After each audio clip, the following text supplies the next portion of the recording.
குறிப்பாக தம்பிக்கிட்ட எனக்கு பிடிச்சது இதில், எந்த ஒரு பொது நிகழ்ச்சிக்கு போனாலும் வேட்டி சட்டை கட்டி போகிறது.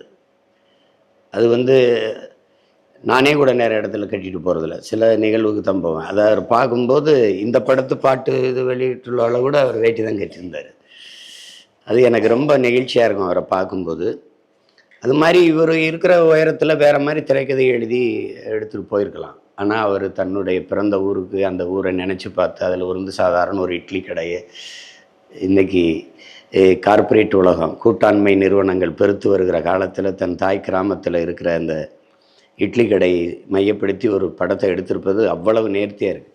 அவர் கிளைமேக்ஸில் இறுதிக்கட்ட காட்சியில் பேசுகிறாரு, இது வந்து பலகை எரிஞ்சிருச்சு, அதை நம்ம வாங்கிக்கலாம், இது சுவர் இடிஞ்சிருச்சு கட்டிக்கலாம், அப்போ இது மேலே கூரை அது எரிஞ்சிருச்சு அதை வேஞ்சிக்கலாம், ஆனால் இங்கே இருக்கிற அம்மி குலவையும் ஆட்டுக்கல்லும் இதுதான் கடை, இதை சுற்றி நம்ம கட்டிக்கலாங்கிறது மிகப்பெரிய செய்தி.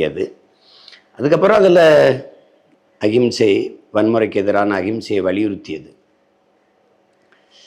எங்களுடைய கோட்பாடு அது இல்லை. எனக்கு வன்முறைக்கு எதிரான அகிம்சை கோழைத்தனம்ங்கிறத என்னுடைய கருத்து.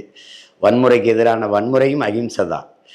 ஆனால் அந்த கருத்தை மிக அழகாக வலியுறுத்தி அதை கொண்டாந்து முடித்த விதம் ரொம்ப நல்லா பண்ணியிருந்தார்.